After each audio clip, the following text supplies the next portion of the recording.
नमस्कार। On the grill पर आज के रोस्ट में आपका स्वागत है। वामपंथी एक मज़ेदार प्रजाति होते हैं। वामपंथ ने उससे भी ज़्यादा मज़ेदार।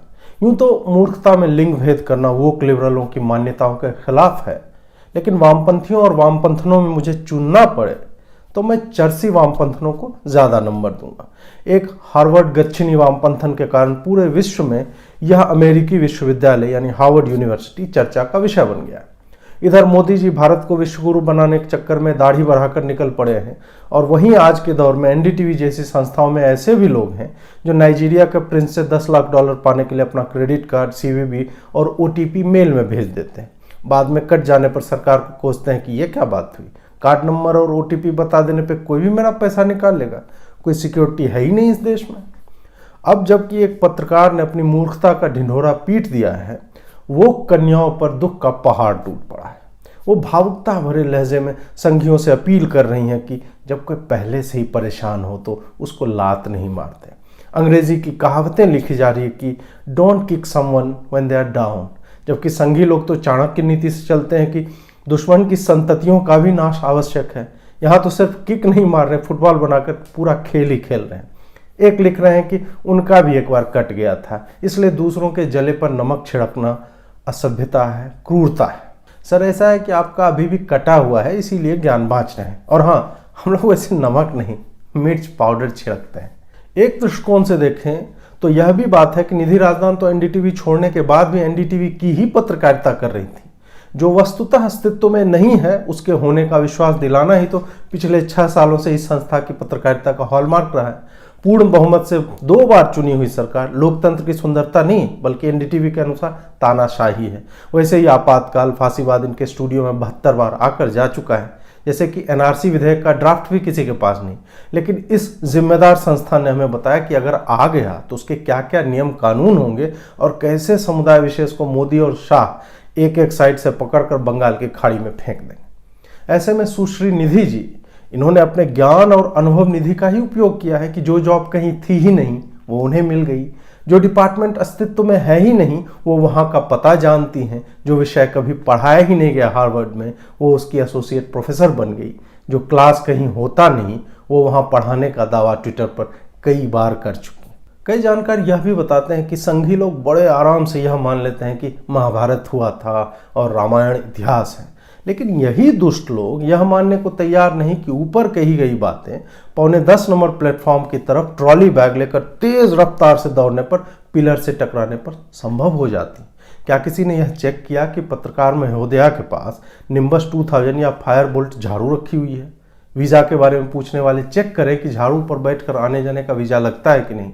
ये तो उनका बड़प्पन है कि उन्होंने दुनिया के मगलुओं को नीचा दिखाने की जगह स्वयं को ही फिशिंग का शिकार बताया। कहा तो यह भी जा रहा है कि अंग्रेजी धारावाहिक सूट्स के निर्माताओं ने माइक रॉस के उस एपिसोड के बाद के सारे एपिसोड को दोबारा शूट करने का निर्णय लिया है जहां लुइस लिट ने रॉस से यह पूछा था कि अगर वो हार्वर्ड गया है तो किसी भी प्रोफेसर का नाम बता दे। इंटरनेट पे घूम रहे मीमों के अनुसार इस एपिसोड में अब माइक रॉस लुइस लिट के प्रश्न के जवाब में सुश्री निधि जी का नाम लेंगे। निधि जी इस प्रोडक्शन का भी हिस्सा बनेंगी ताकि संघियों द्वारा मजे लिए जाने की बातों पर पूरी तरह से पानी फेरा जा सके।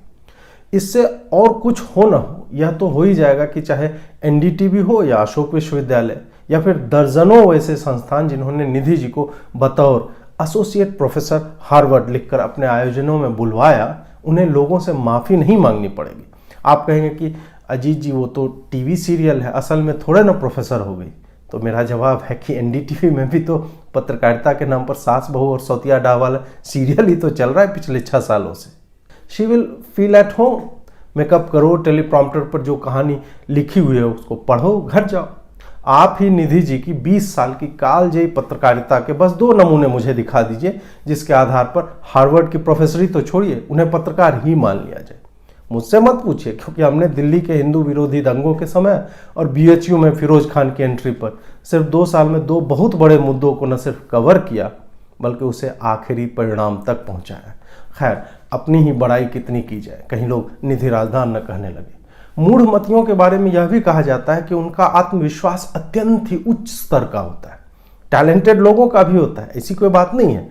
जैसे कि आप निधि जी को ही देख लीजिए कि पिछले 6 महीनों से आई एम टीचिंग एट हार्वर्ड इससे लेकर प्रणय रॉय के you will make Harvard proud, इसके बीच बिना क्लास गए ही स्वयं को प्रोफेसर कहने का आत्मविश्वास, ये टैलेंट नहीं तो और क्या है?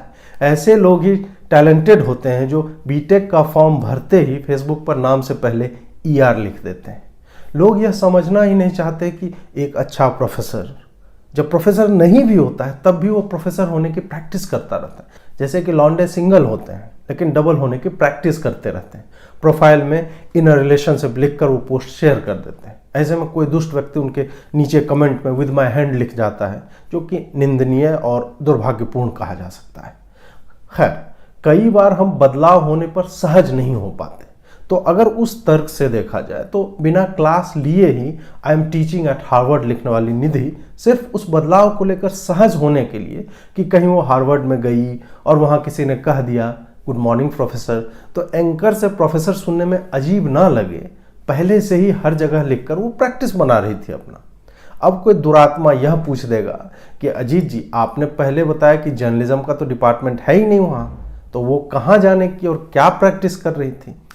अरे जब बिना ज्वाइनिंग लेटर देखे प्रणय रॉय हार्वर्ड को प्राउड बना रहे थे, तो क्या राधिका जी के साथ मिलकर एनडीटीवी के नाम पर जो 234 करोड़ रुपए का लाभ गैर कानूनी रूप से कमाया है, उसे 100 करोड़ हार्वर्ड को डोनेट करके डिपार्टमेंट ना सही एक क्लासरूम नहीं बनवा सकते वो? फेसबुक पर एक व्यक्ति ने, जो वैभव सिंह के नाम से कुख्यात है, संघियों की मेहनत पर पानी फेरते हुए एक वीडियो साक्ष्य प्रस्तुत किया कि श्री राजकुमार उर्फ राणा साहब जी ने फोन करके बिना इंटरव्यू के ही जॉब लगवा दी। आप उसे यहाँ पे देख सकते हैं। रघु, तुम सिद्धार्थ इंडस्ट्रीज में फोन कर दो, कल सुबह वहां जाकर नौकरी शुरू कर देना। और राणा साहब इंटरव्यू? हमारे फोन के बाद इंटरव्यू नहीं होता, लेटर ऑफ अपॉइंटमेंट सीधा मिलता है। लेकिन वहां हमने देखा कि जिस व्यक्ति की जॉब लगी थी वो पुरुष था और जगह सिद्धार्थ इंडस्ट्रीज थी।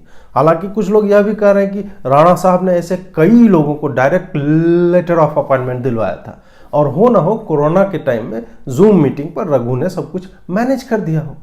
लेकिन कुछ लोग होते हैं जो हर बात में मजे लेने लगते हैं। कोई फिशिंग का शिकार हो गई और लोग लिख रहे हैं कि कम से कम एनडीटीवी का ही लेख तो पढ़ लेती। आपको क्या कोई ऐसा मेल आता है तो क्या आप पता करने लगते हैं कि एनडीटीवी पर कौन सा लेख छपा है, या कॉमन सेंस लगाते हैं?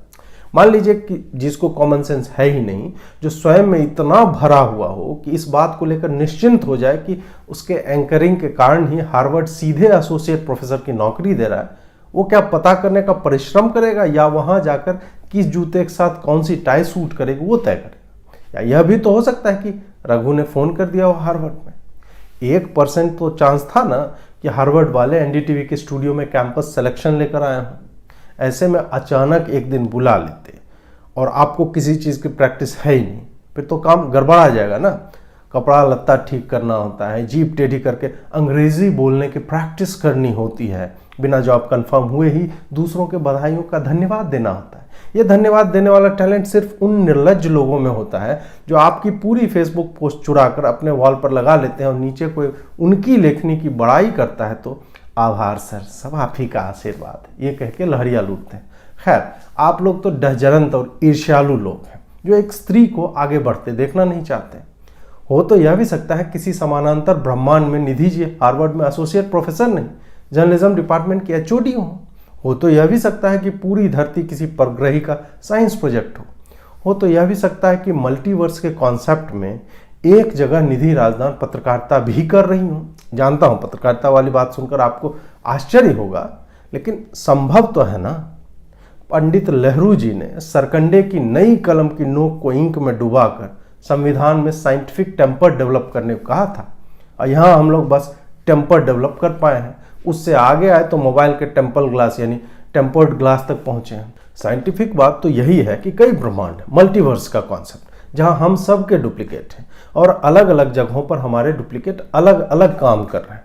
अतः मैं तो यह सोच रहा हूं कि जो निधि राजदान किसी दूसरे ब्रह्मांड में काले कपड़े पहने हुए अपने विद्यार्थियों द्वारा good evening Nidhi Razdan associate professor Harvard का जवाब a very good evening to you too कहकर जवाब दे रही होगी, उसे हमारी क्षुद्रता पर कितना तरस आ रहा होगा यार।